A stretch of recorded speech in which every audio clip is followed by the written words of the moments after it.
মমতা ব্যানার্জি সরকার ধর্ম দেখে রাজনীতি করে না। আমাদের কাজটা হচ্ছে মানুষকে আগলে রাখা। ঝাড়গ্রাম জেলার নয়াগ্রাম বিধানসভা কেন্দ্রের তৃণমূল কংগ্রেস প্রার্থী দুলাল মুর্মুর সমর্থনে নয়াগ্রাম ব্লকের বালিগেরিয়া এলাকায় একটি নির্বাচনী জনসভার আয়োজন করা হয়। সভার প্রধান বক্তা হিসেবে উপস্থিত ছিলেন ঘাটাল লোকসভা কেন্দ্রের সাংসদ এবং অভিনেতা দীপক অধিকারী। এছাড়াও উপস্থিত ছিলেন প্রার্থী দুলাল মুর্মু, জেলার যুব সভাপতি সুমন সাহু, মেন্টর স্বপন পাত্র, নয়াগ্রাম ব্লকের সভাপতি রমেশ রাউত, গোপীবল্লভপুর ২ নম্বর ব্লকের ব্লক সভাপতি টিঙ্কু পাল প্রমুখ। সভায় বক্তব্য রাখতে গিয়ে দেব বলেন, যারা কথা দিয়ে কথা রাখে তাদের পাশে থাকা দরকার।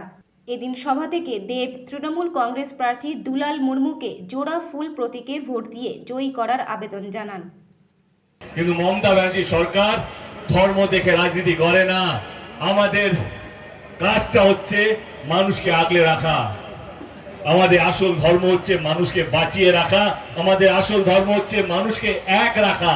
আর আমাদের আসল ধর্ম হচ্ছে মানুষকে খুশ রাখা, যাতে তারা শান্তিতে দুবেলা ইনকাম করে খেতে পারে এবং শান্তিতে ঘুমোতে পারে। আপনারা আমার থেকে অনেক বেশি রাজনীতি বোঝেন। আমি আপনাদের রাজনীতি বোঝাতে আসিনি, কারণ আপনারা যথেষ্ট বুদ্ধিমান, যথেষ্ট বুদ্ধি রাখেন। আমি এটুকু বলতে চাই, 23 তারিখে নির্বাচন। যদি আপনাদের এইটুকু আমার যদি মনে হয় না সত্যি মমতা ব্যানার্জি গত 15 বছর ধরে আপনাদের সবাইকে আগলে রেখেছে, আপনাদের সবাইকে ভালো রেখেছে এবং বাংলার প্রত্যেকটা মানুষকে কোনদিনও ধর্ম জিজ্ঞেস করে কাজ করেনি। আমাদের কাজটাই হচ্ছে ধর্ম। যদি আপনাদের মনে হয় তাহলে 23 তারিখে 2 নম্বর বাটন দিবে।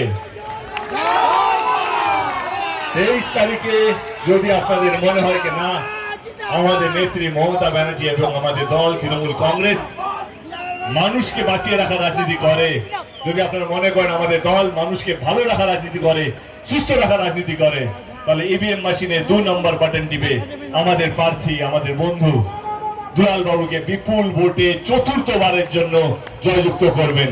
করবেন তো? এইটুকুই বলার। অনেকজন এসছেন আজকে, অনেকক্ষণ ধরে দাঁড়িয়ে আছেন আপনারা এইটুকু দেখার জন্য, ভালোবাসা দেওয়ার জন্য। কেউ হাতে ফুল, কেউ পেন্টিং, কেউ হাতে পুরস্কার বানিয়ে নিয়ে এসছে। ওটা একটু পাঠিয়ে আমার সামনে।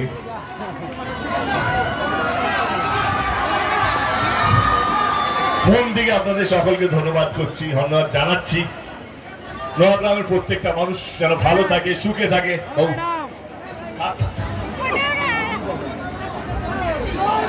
মানুষ যেন ভালো থাকে, সুস্থ থাকে, এটা ঈশ্বরের কাছে প্রার্থনা করছি।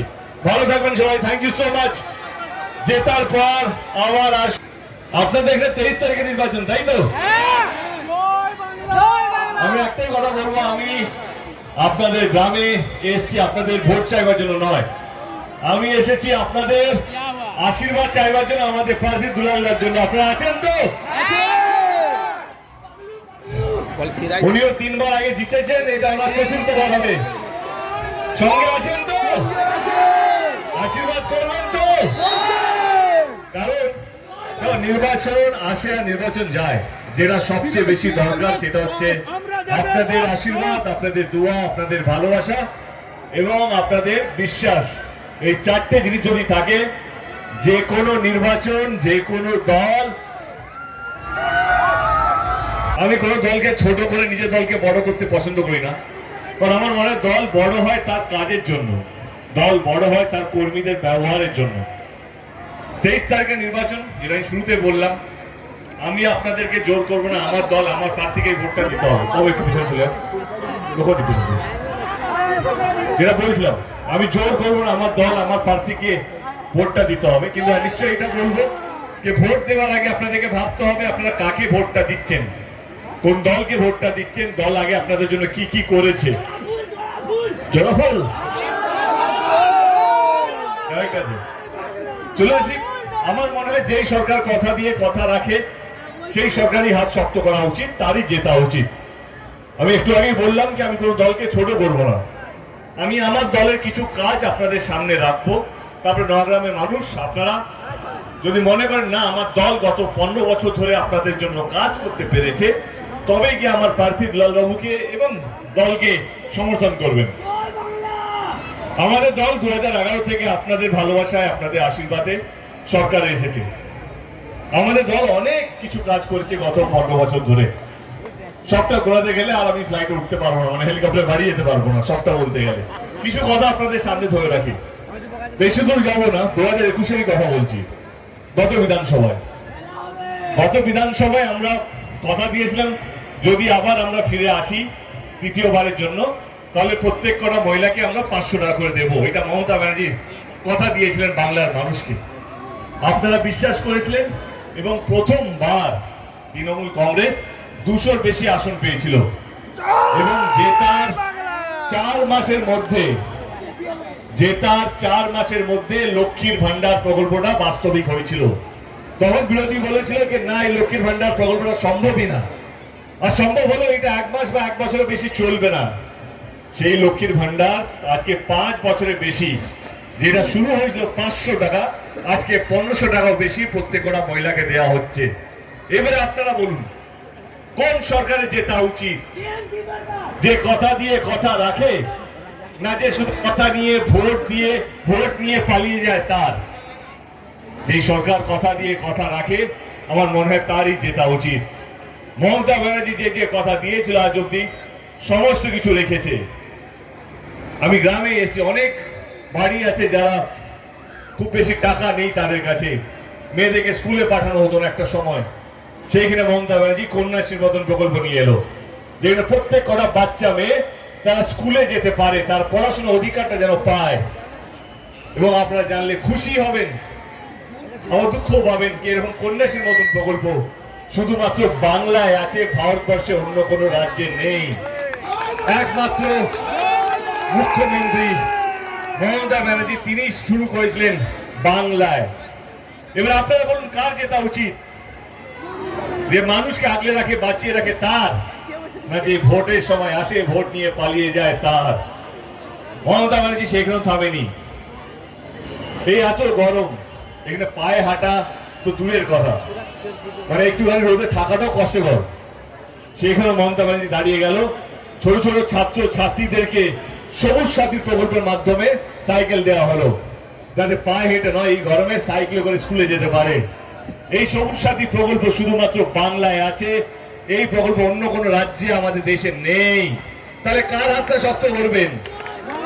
যে ছাত্র ছাত্রীদেরকে নিয়ে ভাবে, তার ভালো থাকা নিয়ে ভাবে, তার কষ্ট যাতে কম হয় সেটা নিয়ে ভাবে, সেই সরকারে তো জেতা উচিত। অনেক গরিব বাড়ি আছে যারা তাদের মেয়ের বিয়ের জন্য ঠিকমতো অর্থ জমাতে পারে না, সেখানেও মমতা ব্যানার্জি দাঁড়িয়ে গেল রূপশ্রীর মতন প্রকল্প নিয়ে এসে 25,000 টাকা করে মেয়ে যদি থাকে তার বিয়ের জন্য 25,000 টাকা করে দেওয়া হয়। এই প্রকল্পটাও শুধুমাত্র বাংলায় আছে, অন্য কোনো রাজ্যে নেই, অন্য কোনো মুখ্যমন্ত্রী করেননি। তাহলে আপনারা বলুন কার হাতটা শক্ত করবেন? যে কথা দিয়ে কথা রাখে আপনাদের পরিবারের প্রত্যেকটা মানুষকে কিভাবে, তার কথাই তো, তাই তো জেতা উচিত। মমতা ব্যানার্জি সেইখানেও থামেনি। অনেক গরিব মানুষ আছে যাদের শরীর খারাপ হয়ে গেলে সরকারি হসপিটাল লাইন লাগাতে হয়, কখনো কোনো অপারেশনের ডেট পেতে 10 দিন 15 দিন 1 মাস 2 মাস লেগে যায়। সেখানে মমতা ব্যানার্জি দাঁড়িয়ে গেল স্বাস্থ্য সাথী কার্ডের প্রকল্পের মাধ্যমে, যেখানে প্রত্যেক কটা পরিবারকে 5 লক্ষ টাকা করে বীমা দেওয়া হচ্ছে, যে গরিব মানুষ চাইলে এবার থেকে প্রাইভেট হসপিটালেও চিকিৎসা করাতে পারে। এই প্রকল্পটাও অন্য কোনো রাজ্যে নেই, অন্য কোনো মুখ্যমন্ত্রী, অন্য কোনো সরকার, অন্য কোনো রাজ্যে করতে পারেনি, শুধুমাত্র বাংলায় আছে এবং বাংলার প্রত্যেক কটা মানুষের জন্য আছে। এবার আপনারা বলুন কার জেতা উচিত? যে মানুষকে নিয়ে ভাবে, মানুষকে বাঁচিয়ে রাখে, মানুষকে আগলে রাখে, মানুষকে এগিয়ে নিয়ে যায়, তাই তো জেতা উচিত। কিন্তু না, আজকের দিন নির্বাচন দেখতে গেলে মনে হয় কে এই নির্বাচন জেতার পর কে কতগুলো মন্দির করবে, কে কতগুলো মসজিদ করবে। কারণ ধর্মটা হচ্ছে আসল প্রচার, ধর্মটা হচ্ছে আসল অস্ত্র। আপনি হিন্দু না আপনি মুসলিম সেটা ভেবে ভেবে নির্বাচনে যাওয়া হচ্ছে। কেউ বলছে যদি ভোট পাই, যদি জিতি আমি বাবরি মসজিদ করব, কেউ বলছে ভোট যদি পাই তাহলে আমি রাম মন্দির করব। আমি একটাই কথা বলতে চাই, এই নির্বাচন নয়, যে কোনো নির্বাচন বাংলা এবং ভারতবর্ষে শুধু নয়, পৃথিবীতে যে কোনো নির্বাচন যখন হয় কোনো মন্দির বা মসজিদ বা চার্চ বানানোর জন্য হয় না। এই নির্বাচনটা হচ্ছে কে কতগুলো স্কুল বানাবে, কে কতগুলো হসপিটাল বানাবে, কে রাস্তাঘাট বানাবে, কে মানুষকে ভালো রাখবে, কে মানুষকে আগলে নিয়ে যাবে। এই নির্বাচনটা হচ্ছে সেই নির্বাচন। হাজার হাজার মানুষ আছেন এখানে। আমি একটাই কথা বলবো, এই জয় শ্রীরাম আর জয় বাংলার মাঝখানে ফাঁসবেন না। যে আপনাদের পরিবারের পাশে ছিল, যে আপনাদের পরিবারের পাশে আছে এবং যে আপনাদের পরিবারের পাশে থাকবে, তার হাতটাই শক্ত করবেন। এবং যদি না বুঝতে পারেন, চোখ বন্ধ করে ভাববেন যে কোন দলটা আপনাদের সঙ্গে ছিল। আপনি দেখতে পাবেন মমতা ব্যানার্জি যে কোনো প্রকল্প আপনার বাড়ির মধ্যে পৌঁছে আছে, যে স্বাস্থ্য সাথী হোক, লক্ষ্মীর ভান্ডার হোক, যুব সাথী হোক, রূপশ্রী হোক, অনেকগুলো প্রকল্প আছে। মানুষকে আঁকলে রাখা রাজনীতি করে মমতা ব্যানার্জি।